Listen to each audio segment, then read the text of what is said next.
All right, well, welcome everyone to today's call.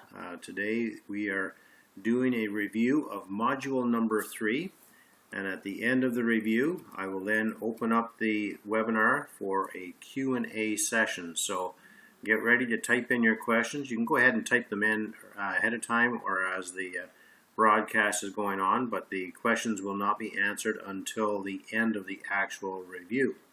So we'll jump right into tonight's review here. So in module number 3 we actually had 6 lessons rather. So we'll quickly go through each lesson, not in detail but just at a very high level, just to sort of refresh your memory in case it sparks a new question for you. So in lesson number 1 we were talking about mortgages in general. What is an actual mortgage? How does the mortgage work? Why do the banks create the mortgages the way they do? We then looked at different options for paying down the principal, and whether it be lump sums or increasing the payments, etc. And we did we looked at how the effect of accelerating the principal pay down actually works, and how you can decrease the number of months that you owe on that debt just by simply increasing your monthly payment or putting some lump sum payments down. So that was just a very quick look at how the mortgage actually works. In lesson number 2 we got into it in a little bit more detail with taking a look at the effect of the timing of the payments. So what we were doing there was we were looking at the effect of increasing your payments from monthly to either semi-monthly, bi-weekly, weekly. You hear a lot of banks saying that increase your monthly payments, get rid of your debt quickly. Bottom line is it depends on how they structure that that payment frequency, because if they simply take the number of payments you take over the course of the entire year and divide it by 52 so that you make 52 payments a year, it really has very little effect. However, if you were to take those same payments that you make over the course of the year and divide them into your 12 monthly payments and then divide that into 4 weeks per month, you're effectively coming up with more payments then, and that is what is going to have an effect for you. However, there's really no point in you doing that or allowing the bank to do that for you. That is a good system to put in place for the average person who wants to pay down the debt quickly or more quickly on their house because they aren't disciplined enough to increase the payments when they're allowed to, or save money for lump sum payments themselves. In our particular case, with the 5 Homes to Freedom program, you're going to be very disciplined, so you're going to structure the payments to fit your own criteria, and you're actually going to be making more payments, larger payments, and focusing on paying down the debt more quickly. So for example, when you take charge yourself in year 1 of a new mortgage on one of your rental properties, you're going to increase the payment initially. When you create the mortgage, you'll ask the bank to increase the payment as much as the bank is willing to go. They're not going to allow you to use all of your free cash flow from that property to go towards the debt, because they want to make sure there's some money left over to take care of the property. So they will allow you to increase the size of your monthly payment initially. So you do that right at the very beginning. Then within a month or 2 after you get going with your mortgage payments, you increase your monthly payment by whatever you're allowed to on an annual basis. It could be 5, 10, 15%. So whatever they will allow you to do, you ask to increase it.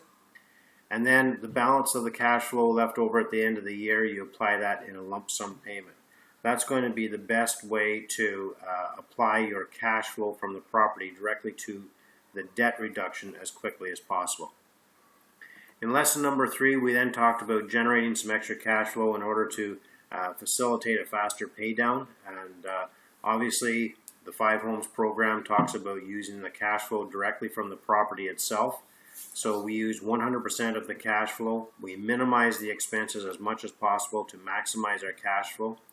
And we apply all of that cash flow to the debt reduction, whether it be the property itself or whether it be one of your other properties. I also talk about personal budget, and for myself, for example, in our current lifestyle, I know that I could easily cut back on certain things. I could eliminate the TV, for example, save $100 a month there probably. I could eliminate going to the coffee shop every day and save myself probably $5 a day in coffee.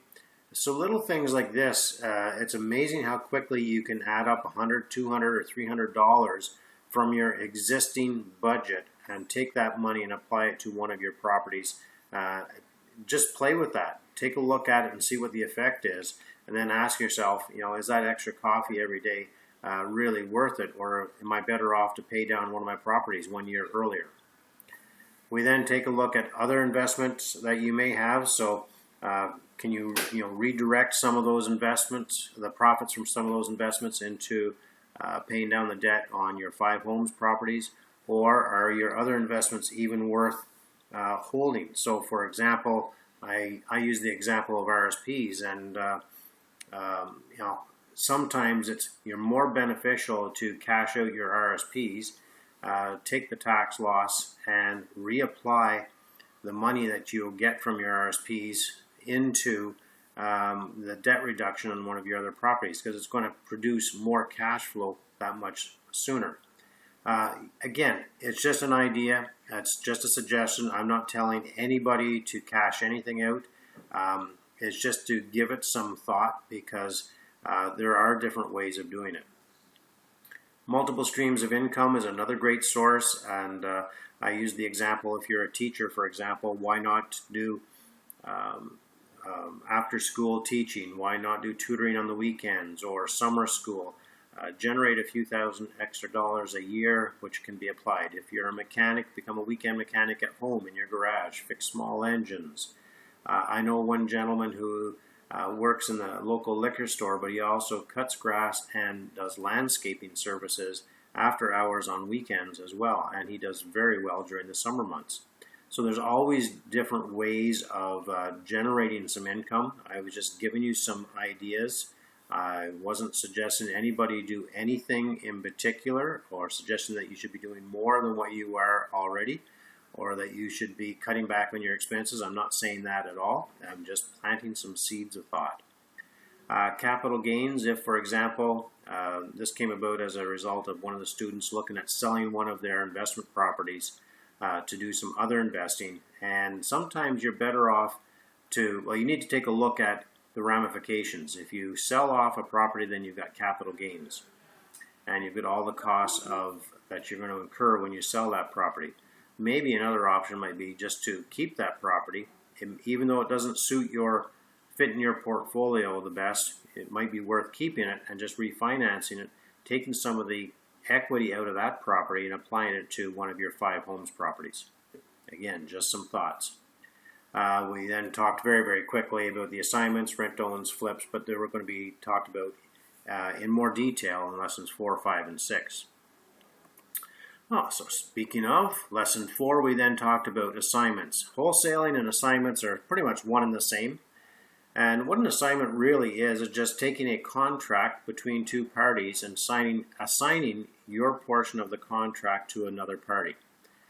So with respect to real estate, I go out and I enter into a contract to purchase a property with Joe Blow, and then I turn around and I assign my contract, that purchase contract, I assign it to Betty Ann. So now Betty Ann is buying the property from Joe Blow, and I'm no longer involved in it. I have assigned that contract to somebody else. So what can you assign? You can pretty much assign anything that involves a contract. So in our particular case, we're looking at real estate, but you can also assign not just single family homes, but you can assign multi-unit properties, you can assign lease options, anything to do with real estate, you can pretty well assign it. But what is, you can also assign the opportunity to buy a piece of land. And so we're going to get into that in a little bit further detail down the road, getting ahead of myself there. How do you do it? Well, quite simply, you find a property, you put it under contract with your name and or signs behind your name. Now, some lawyers will say you don't need the and or signs. Some do. You're better off to put it in just to be safe. Then in the body of the contract itself, you're also going to insert a clause that effectively says that upon assigning this contract to a third party, you are no longer liable for anything to do with the contract, or if the person you assign it to doesn't close on the transaction, they can't come back on you. It's very simple to do. It's a one-page document that you complete and attach to the actual purchase and sale agreement. The properties that you can assign, basically what you need to do is be aware of the transactions that are going on around your neighborhood or the market that you're investing in, so that when you see a house come on the market, you identify it as being way below value, or it's in such a good condition, or it's a certain style that you know is going to be extremely popular, then get in there quick and get it under contract with the intent to assign it to somebody else. So that's for your single family homes. You can also go door knocking. You can just place ads on Kijiji or Craigslist, whatever the case may be. And I'm sure everybody's seen those yellow or neon colored bandit signs on corners, intersections, up on the telephone poles and whatnot, where it says, "I buy homes, any condition, any price, any location." Well, it's not saying that you're going to buy the house, but you will potentially buy the house if it fits your criteria, or you're going to assign that opportunity to somebody else. So the whole purpose of those signs and any of the marketing is to get the phone ringing, to get people calling you to determine whether it's even a worthwhile deal to look at. Once you find a property, you then need to find buyers. That might be a little bit more of a challenge than finding the properties themselves. So this is why you want to stay connected in the industry. Go to find out where the local real estate clubs are. Stay connected with those local real estate clubs, because when you get a good real estate deal, that would be the perfect place to stand up on stage and say, "I have this opportunity. I bought a duplex. It's $40,000 below market value. I'm willing to assign this property to somebody else. Anybody interested, come and see me."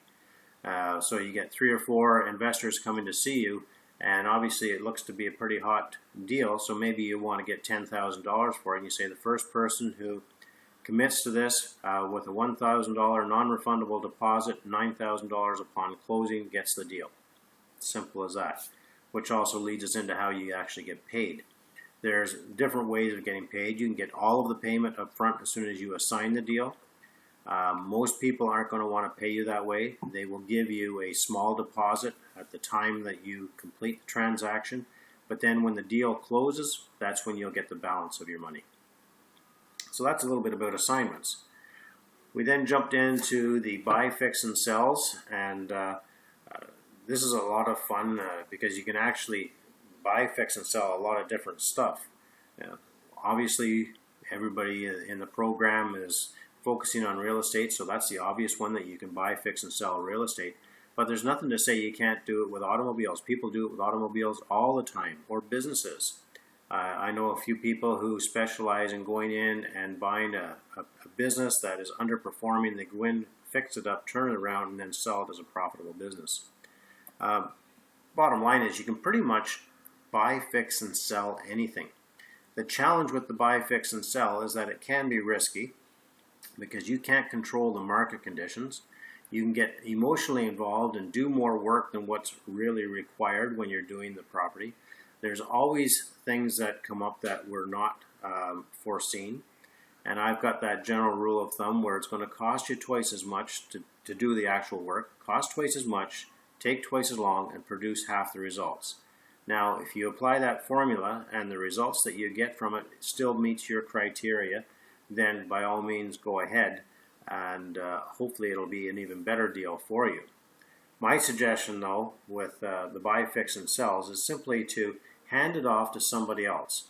Let somebody else take the stress away from you, because there is that potential of losing money, and just simply assign that opportunity to somebody else.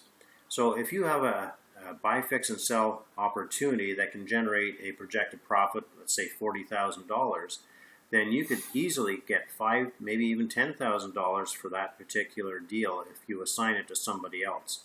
And that creates a win-win. So you can generate some easy cash without ever having to lift a hammer, get your hands dirty. Any issues at all, just $5,000, easy money for you, and then the contractor or the handy person who buys it, they're happy as well because you found them that deal. And there's always contractors looking for these types of properties. Joanne and I have a handful of people who are constantly looking for these types of property. Small contractors like to find these deals and line them up for winter projects to keep their guys busy and make a little bit of money on the side. Lesson number 6, we talked about the rent-to-owns, and there's basically 2 different types of rent-to-owns, which I'll talk about very quickly. I explained how the whole system works, and again, these lessons are not intended to teach you how to do rent-to-owns. They're not intended to teach you how to do assignments. They're just intended to open your eyes and your mind to the other possibilities that are out there to generate large chunks of cash. We talked about how to find the tenants and the buyers, and very quickly talked about how much you could potentially make on these deals as well. So very quickly, high level, we'll just go over what a purchase lease option is. So there's yourself out there as the investor, and you're advertising that you do lease-to-owns.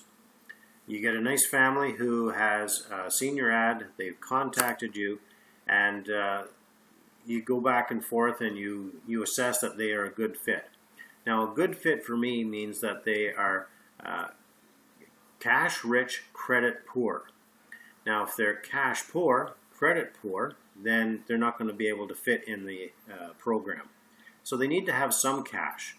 And then their credit worthiness. Well, if their credit worthiness is bad because they went through a marriage breakup and they're just getting back together, if they had a business that went bankrupt, or they just didn't understand how to manage their credit, but they're on the straight and narrow path now, that's okay. But if they are the type of individuals who have a lot of toys and incur a lot of debt on a regular basis, then I really do not want to be in business with them, because those type of people are addicted to credit. And even though they say they'll clean up their credit, and they're addicted to debt. Even though they will say that they'll clean up and pay out all their debt and get their credit score up, they may say that with all the best intentions, but they just can't help themselves. They need to have the 2 ATVs in the yard. They need to have the new car every year. They need to have all the bells and whistles, keeping up with the Joneses next door, that mindset. So you want to avoid those people. So just keep in mind, cash rich, credit poor, depending on why their credit is poor though. So they answer your advertisement and you qualify them and you decide, okay, yep, I can work with you. So then you start looking for properties that fit their criteria. Using your realtor, you go out looking for property. You don't go out looking, your realtor goes out looking for properties based on the criteria you give the realtor. The realtor finds this beautiful house for sale. Yes, your tenants like it, they're happy with it, you're happy with it. So you enter into negotiations and you purchase the property. Now you have to put 20% down on this particular property, and you're going to actually hold the title to the property, meaning you're going to own that property. Once you own that property, you then lease that house to this family with a conventional lease. You also create a separate document. It's called an option contract, option to purchase contract, and which will lay out how much they're going to pay for that property in the future. It'll also lay out the terms and conditions of how they're going to live there. So if you want them to take care of the property and all of the maintenance, then that has to be laid out in the option contract. So that's a purchase lease option, where you're actually purchasing the property and then leasing it to the tenants. The other lease option is what we call a sandwich lease. So here you are as the investor again, and you can do some marketing or get in contact with the same family. At the same time that you're looking for a family, you're also looking for potential properties. Now the question is, do you look for the property first or the family first? And it doesn't really matter, because once you find one, you've got to find the other. So this makes it a little bit more difficult, a little bit more of a challenge to find a property for the right family or a family for the right property.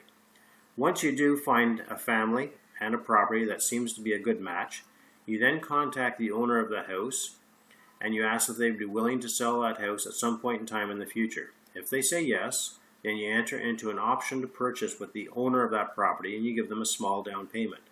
You also enter into a lease to rent that property. You do not hold the title to this property though. You're leasing it from that owner, and you've got an option to purchase it yourself. You then turn around and you sublet that property to the family. You also create another option contract for them to purchase the property from you, so that if everything goes smoothly, 3 years, 4 years down the road, whatever the length of the term is, when that family decides to buy that property, their credit has been repaired, they're going to come to you and enter into a purchase and sale contract. But before you can activate that, you have to turn around and activate the option contract from the owner of the rental property. So once you do that, you enter into a purchase and sale contract, you buy the property, you hold the property for literally a few minutes while you in turn sell the property to the family. So you are the sandwich, you're the meat between the bread. All right, so that is the end of the summary. So now it's Q&A time. So if you haven't already started, perhaps just type your questions into the question box. And I have a few questions already sent in that I can answer while people are typing in those questions. There is a slight delay of about 20 seconds thereabouts from the time that you enter your question to the time that I actually see it on my screen. So if there's some dead space or whatever, you'll understand why. So you can also send questions moving forward to myself at ken@5homestofreedom.com. So just give me a quick second here while I turn things over to the live Q&A.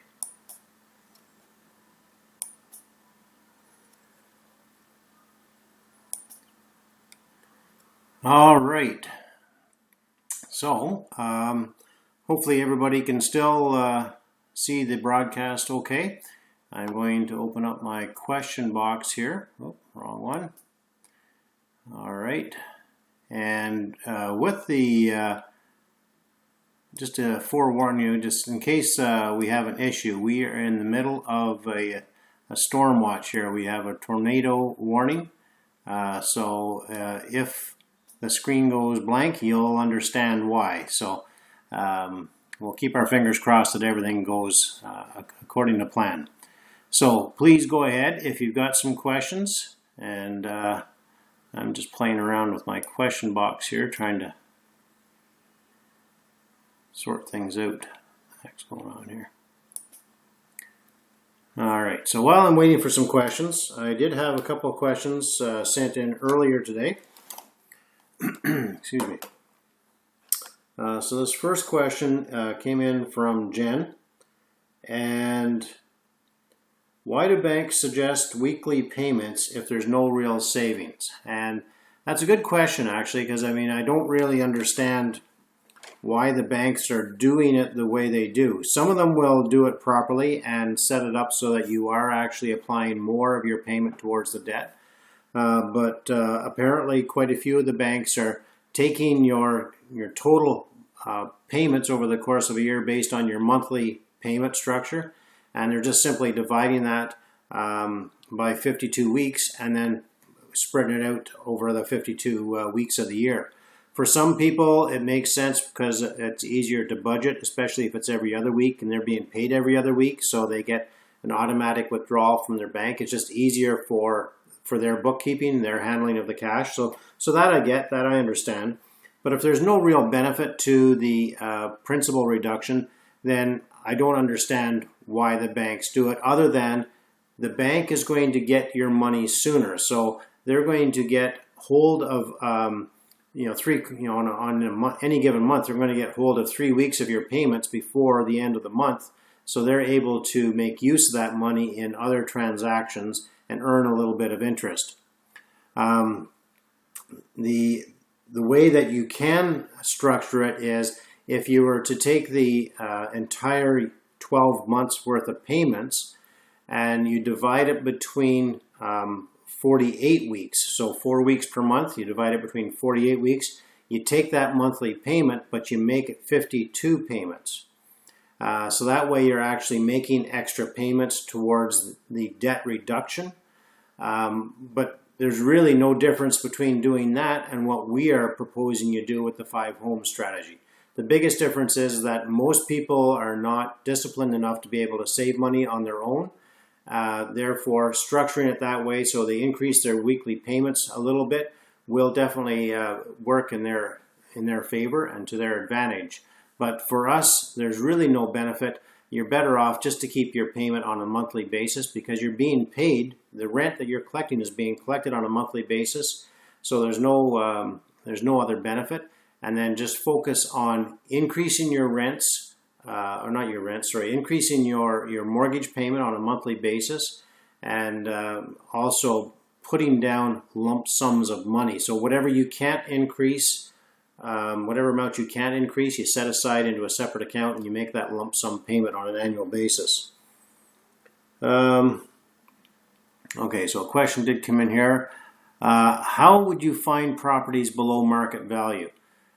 Well, it's funny actually because a lot of people believe that properties are not, why would anybody market a property below market value? And it's not like, well, I shouldn't say it's not like you're going to see a property advertised below market value, because you can. It's very rare.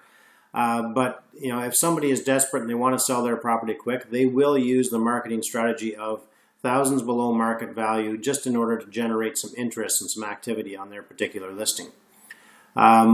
However, what you do see is little telltales in some of the marketing, because as a realtor, I'm not allowed to say anything that would imply or suggest that my client is a motivated seller. But you can sort of read between the lines. And so just read the ads carefully and listen to what the realtor is saying in the marketing material. And a good marketer will imply that it is a motivated seller. Now, when you're looking at properties, just because it may not be listed below market value, it may be listed at market value, but you're going to end up buying it below market value. So, and that's more likely the case. So when you go to a property or you see a property that looks of interest, but you just don't like the price, now your goal is to get the price as low as you can. So you're going to ask questions, and why are they selling? Well, there's a marriage breakup. Okay, well, there's motivated sellers. They're being transferred, job transfers. There's motivated sellers. Sorry, my screen's going dark because I've unplugged it because of the storm here. So you have to look and sort of read between the lines and understand what is a motivated seller. A great source of potential home sellers are actually yard sales. There's always going to be some people who have a yard sale every year or a couple times a year. Those aren't your potential sellers. But people who typically do not have a yard sale, all of a sudden they're advertising a yard sale, and sometimes they'll even say a moving sale. You want to approach those individuals because they're getting ready to sell their house. So they may or may not have approached a real estate agent already. If they haven't approached a real estate agent, then just strike up a conversation, build a relationship with them, find out why they're selling, where they're going. It must be difficult. Show some empathy, and really try and build a relationship with them, and then see if they'd be interested in selling it to you and avoid the real estate fees. So if they're able to do that, you can say, well, listen, if you're thinking of selling, maybe I'd be interested in buying the property if we can come to terms on a good price that'll work for me and work for you. And if we don't have any real estate fees, that would be a win-win for both of us. So can I take a look at your house? And you set up a time to go look at it. So these properties are out there all the time. You just have to start becoming more aware of what a motivated seller is and how you can find these below market properties. Now, an obvious below market property is also one that is tired and run down. And a good real estate agent will list a property. Let's say that a house that is conventionally worth $300,000 hasn't seen a lick of paint, or it's an elderly couple that have been living there for the past 30 years. So it's very, very tired and very dated. And it's going to require at least $40,000 in cleanup and maintenance and so forth in order to bring it up to today's standards, today's market value. So a good real estate agent isn't going to list it at $300,000 because they know it's not going to sell. However, in the eyes of the seller, they still think it's worth $300,000. So the challenge is for the agent to get the price down to where it should really be, which is around the 300 less the 40,000, so $260,000. So you're going to find lots of those properties as well that are very dated, and then once you get in there, you try and negotiate it down around 250, 240, and then turn around and flip that to a handyman or somebody else who's interested in doing the work. All right, so keep those questions coming. Question from Brian: why does making payments become less effective over time? I wish there was a really easy answer to that one, Brian. The reality is there is no easy answer to it.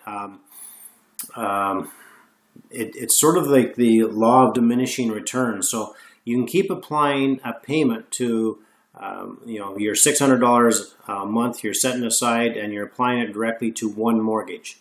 Well, at a certain point in time, the effect of that $600 is not going to be as effective as it was at the beginning of the process. So what you do is you look at applying that $600 towards one of the other properties to get the biggest bang for your buck.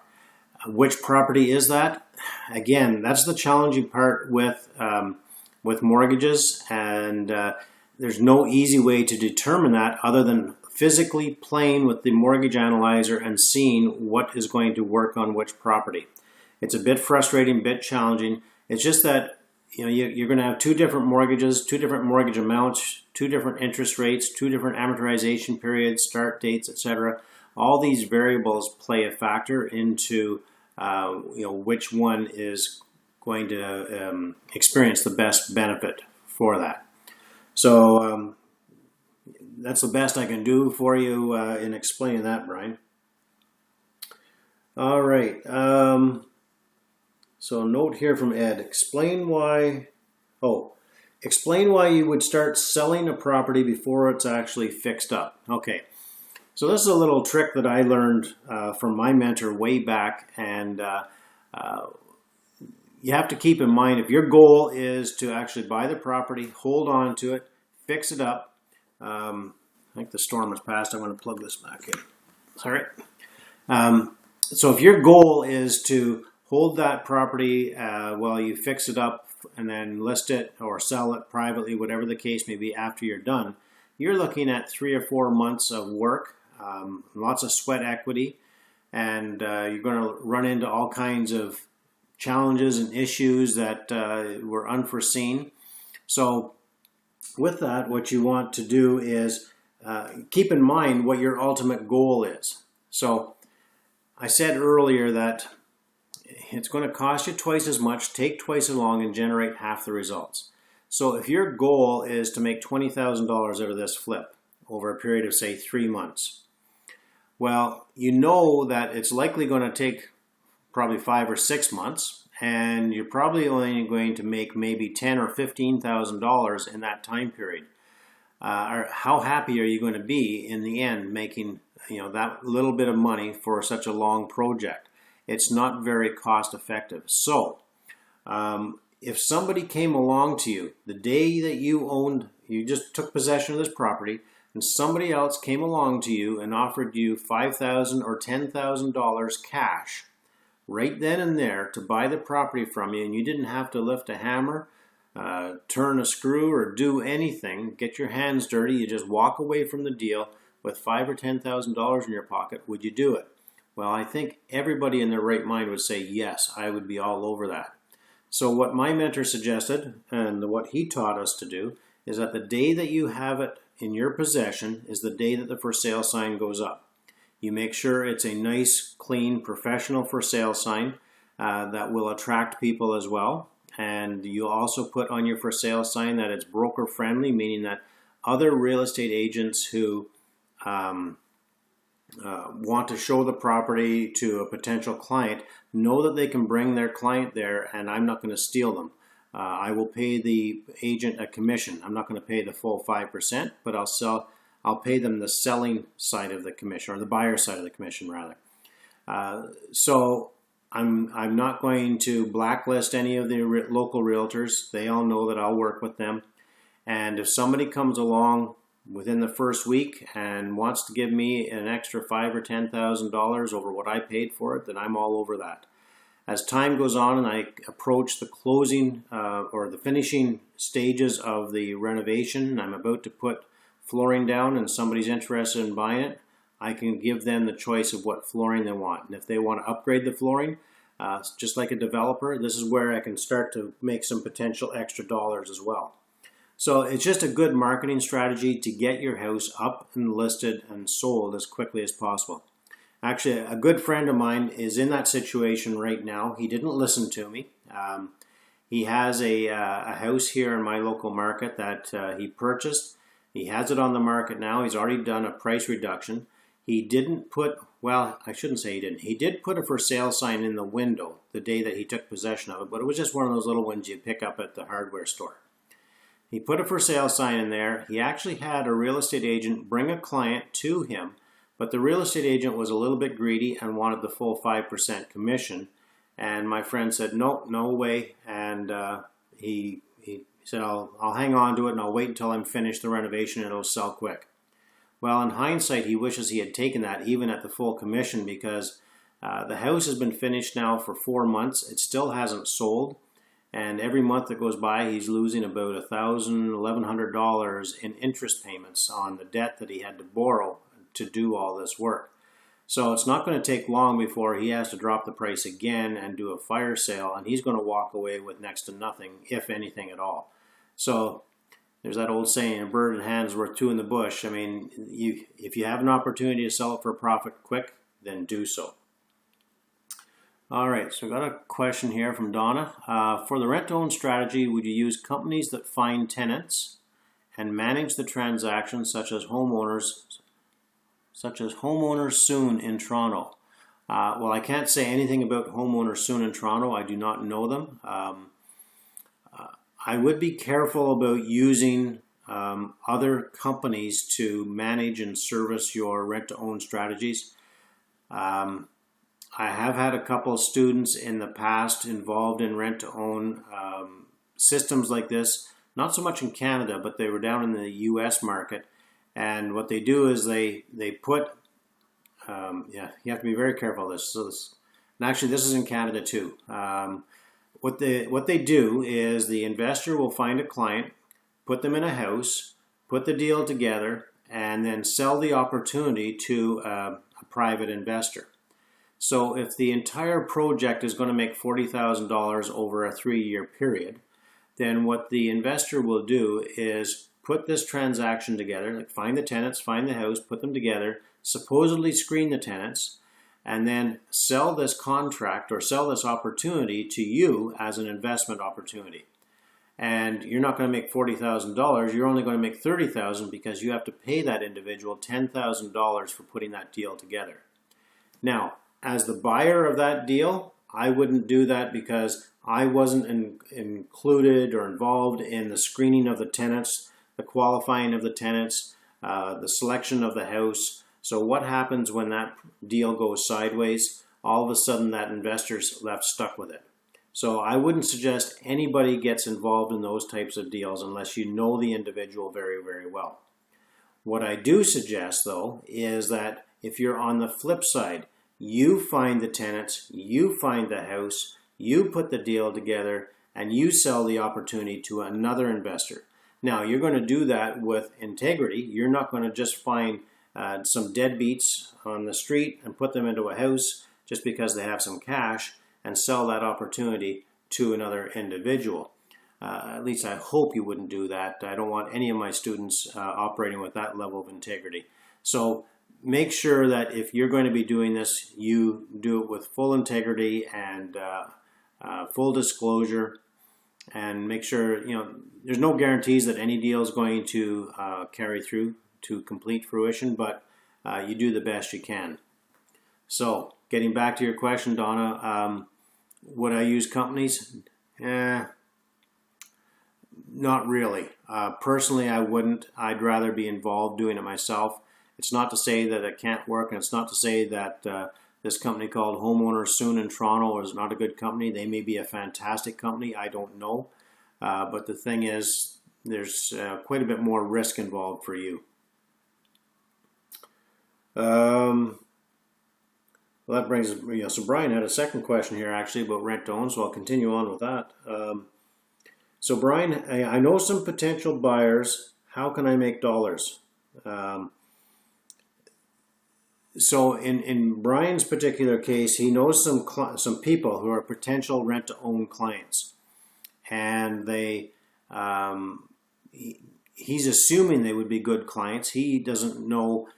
He hasn't done any rent-to-own deals, but he's just wondering if there's some way that he can be paid to do this. Well, for myself, I no longer do rent-to-own transactions. However, in the past, I have done rent-to-own transactions, and if somebody was to bring me some qualified tenants, some really good tenants, and I put them into a house that worked out really well, and I was going to make $40,000 in this transaction, would I pay a finder's fee to that person who brought me the tenants? Absolutely.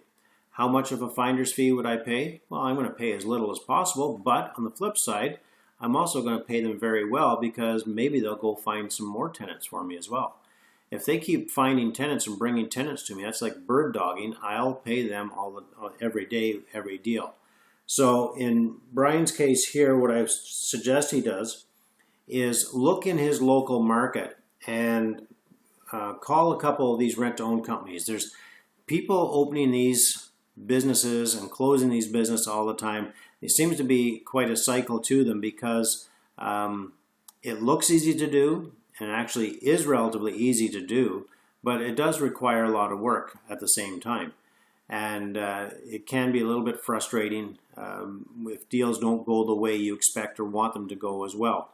So a lot of people will get started in the business, stay in it for a year, 2 years, and then another shiny object comes along. So you want to make sure that whoever you're going to refer these individuals to has been in business for a period of time, has done a lot of transactions, they operate with integrity, and they've got a good track record. So that may mean you have to actually go out and interview some people and just make sure you feel comfortable with them before you hand these individuals over to them. All right. Charmaine, if I don't have the necessary skills, how can I qualify a potential tenant buyer for the rent-to-own strategy? Well, it can be quite simple, actually. I mean, what you can do is just think of the cash-rich, credit-poor scenario that I presented to you. If these individuals have good jobs, they generate lots of cash, and they may even have some savings because a good rent-to-own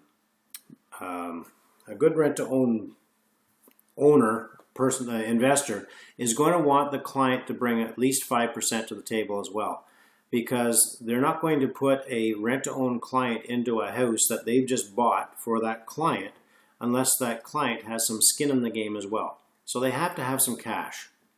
So you can simply ask them, do you have at least 5% for the down payment? If they say, no, we don't have anything, well, then they've just disqualified themselves virtually right then and there. Now, if they do have the cash, they say, well, why is it you can't qualify? Well, you know, my spouse, she went through a divorce that went really nasty. I just went through a divorce as well, and I had no idea. My wife racked up all the credit cards, so I had to file for bankruptcy, but I'm just about to get that discharged. But right now, my credit score is crap.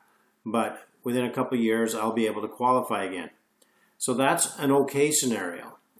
If they come back and say, well, I've gone through 3 bankruptcies and a foreclosure, then that's a big no-no. Just walk away from, they'll never get financing. So do a little pre-screening yourself, and then what you can do is if you have somebody, a mortgage broker that you're working with now, don't send every person to the mortgage broker, but suggest that they go to the mortgage broker and see about getting pre-qualified. Now, the risk here is that the mortgage broker may be able to find them financing to buy a perfect house. If they do, so be it. Congratulations, you know, be happy for them that they get to buy the house. But if their credit is as bad as they claim it to be, then they're not going to qualify for the mortgage, and the mortgage broker is going to tell them whether they'll be able to qualify in 2-3 years or not. So if they can qualify within a couple of years, then you can recommend them to the next level, which is finding a somebody who's in the business of doing the rent-to-owns. All right, Baxter. All right, Baxter. With the interest rate as low as it is, do you leverage the interest rate and hold on to the cash flowing amount? I'm not sure I quite understand. If you can expand on that a little bit, Baxter, I'd appreciate that. With the interest rate as low as it is, do you leverage the interest rate and hold on to the cash flow amount? Yeah, if you can expand on that a little bit more, Baxter, I'd appreciate that, and definitely give you my opinion.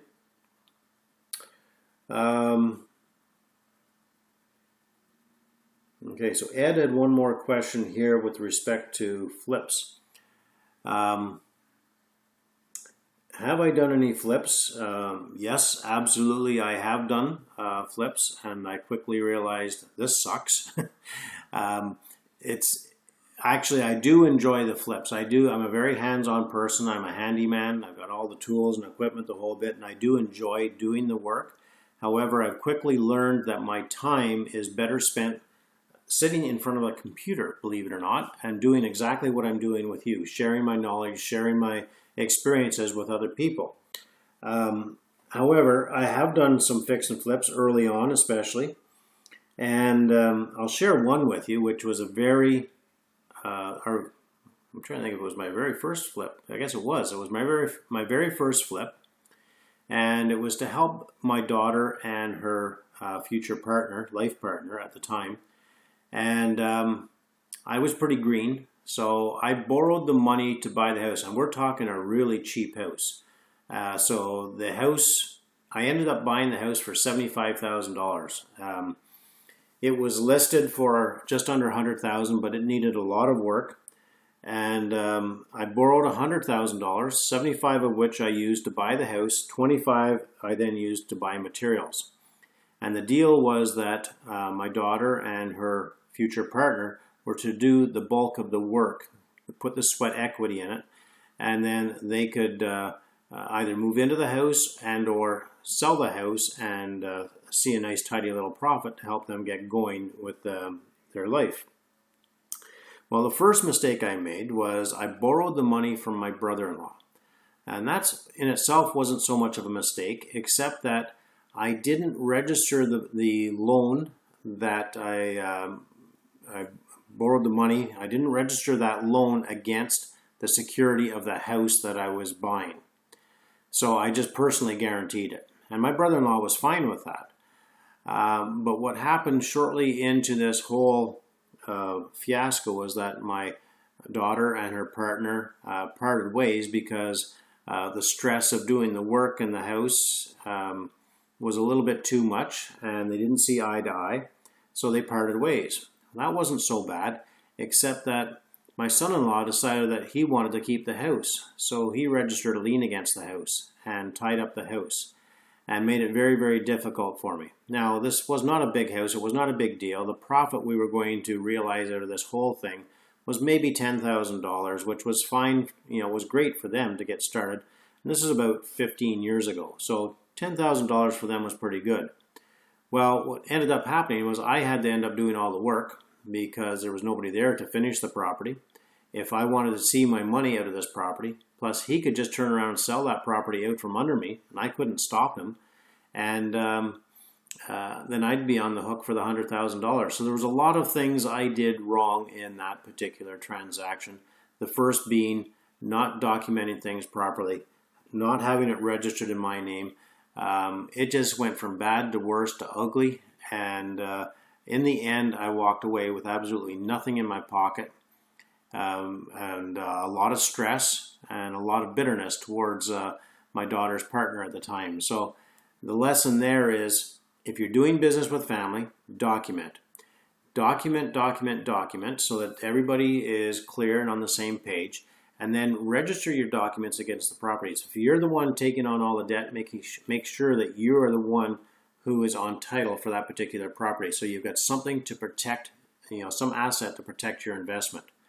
And then just stay on top of things and make sure things are done properly. And when we ended up finishing that house, just to wrap this little story up, when we sold that house, I did put the for sale sign out when we started doing the renovations, but nobody came along.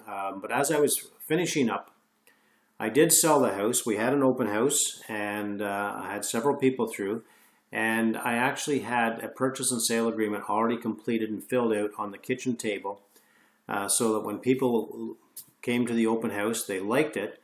I said, well, are you interested? Well, I want to think about it. Well, what is there to think about? Well, I'm not sure if we can afford it. Well, here's what the mortgage payments would be, and I had that already calculated for them. Oh, okay, well, yeah, I can afford that. Well, what else is holding you back? Well, I'm not sure how to make the actual offer. Well, here is an offer, and here's the standard conditions that you're going to see in every offer. Plus, I've included an additional clause to protect your interests so that you can actually take it to your own lawyer for review within the next 3 days. And if your lawyer says, no, I don't like it, then you walk away from it. There's no skin in the game, but what you're doing is you're preventing anybody else from getting in to get the house for you.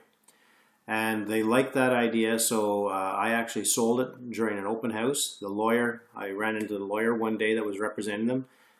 He commented how good the contract was written and how fair it was for his clients.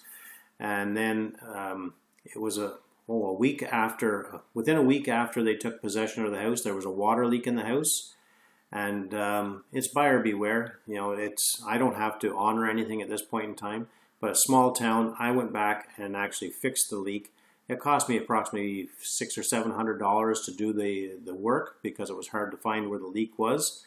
But it's one of those things where you to maintain your integrity, to maintain your name in a small community, these are the things that you do. All right, so Baxter, here we go. Can you hold on to the cash flow and buy another property with it and delay paying down the principal of the existing property? Okay, yes. So absolutely. So the strategy I am teaching, excuse me, is just one strategy. And the goal is to open your mind up to other potential opportunities as well. So just because I'm saying it's 5 homes to freedom does not mean you have to buy 5 homes, stick to the 5 homes, and do that strategy. You can buy 10 homes. You can double your income. You can, instead of aiming for 8 years to pay the debt down to the point that you can be financially free, maybe it takes you 12 years to pay the debt down, but you're going to have more income. So there's absolutely, it makes sense.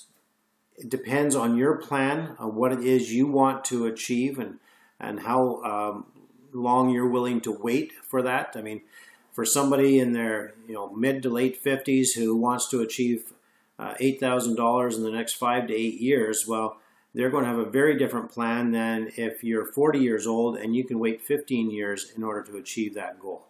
So if it makes sense to take that cash flow and apply it towards the purchase of another property, absolutely. That's a great plan. It's a great strategy.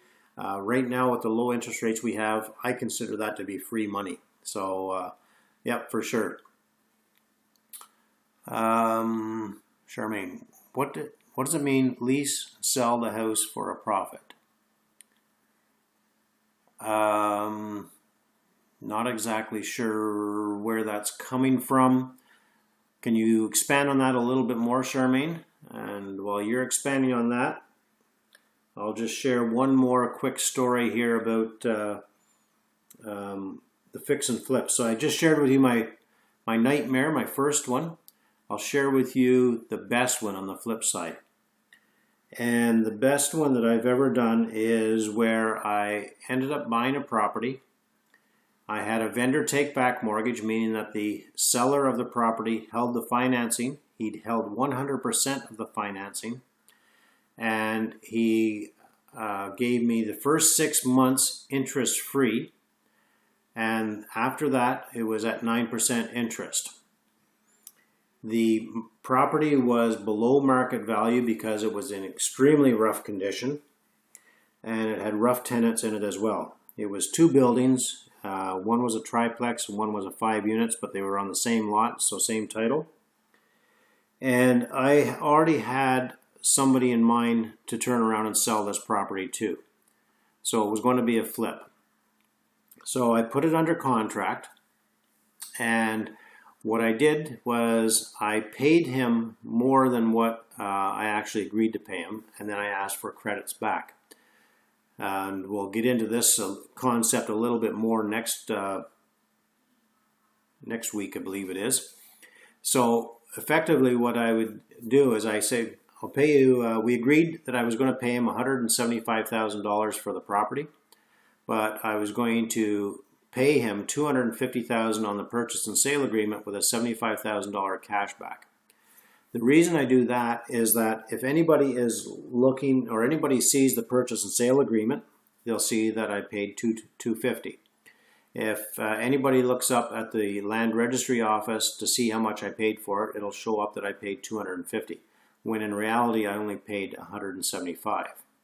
So then what I did was I turned around and I sold it to another couple who were active investors who actually wanted to get in there and be hands-on and do the actual work itself. And sorry, I was reading the question at the same time. So they got in there and they were very hands-on. So the day that I actually put it under contract and had that deal in place, I approached these new investors and said, I'll sell it to you for $275,000. and I'll give you a $25,000 cash back. And but you have to manage the property, and you have to do all the major renovations that you need to have done in order to bring it up to that $250,000, $275,000 value. So that meant that for 6 months, they managed the property for me for free. They collected the rent from the remaining tenants. They put it in my bank account for me. They went out and bought the materials to do the renovations. They evicted the bad tenants, upgraded the units, put new tenants in. They did all of that work during the 6 months. At the end of the 6 months, they then bought the property from me for the $275,000, and they went to the bank to get financing based on that $275,000 plus their improvements, because they spent about another $40,000 on top of that. So they went to the bank looking for a mortgage based on a $320,000 valuation. And they were able to get that mortgage as well.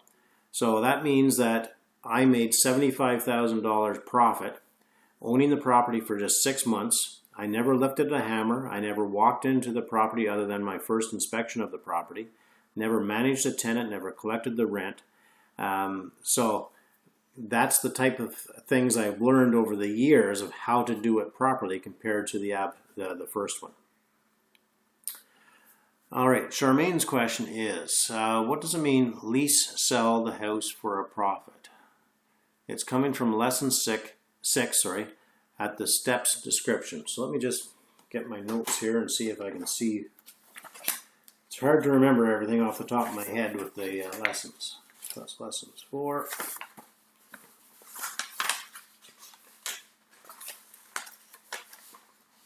Lessons 4, 1 to 3.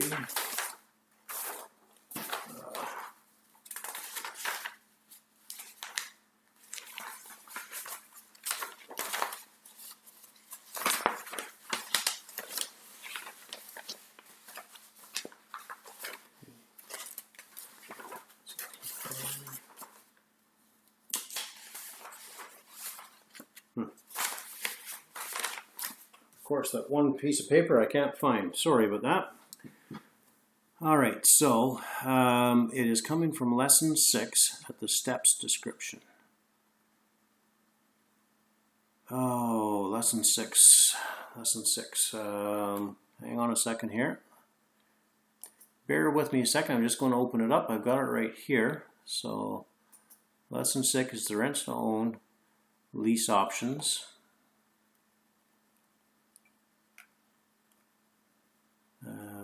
Am I in the right one? Nope.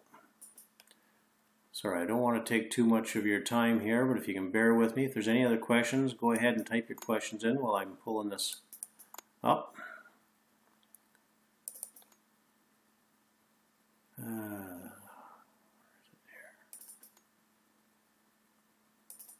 Module 3, Lesson 6.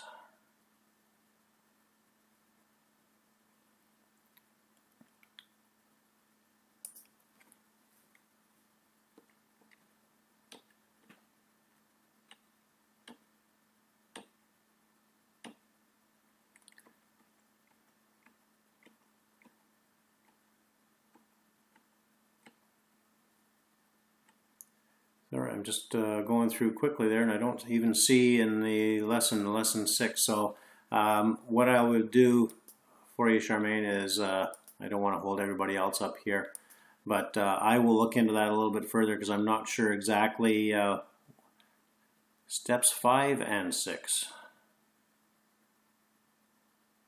I just closed it, I think.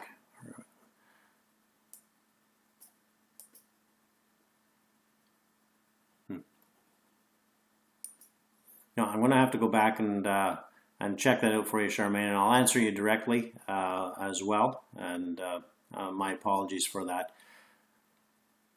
I just need a little bit more context because I got too much of that information in my head.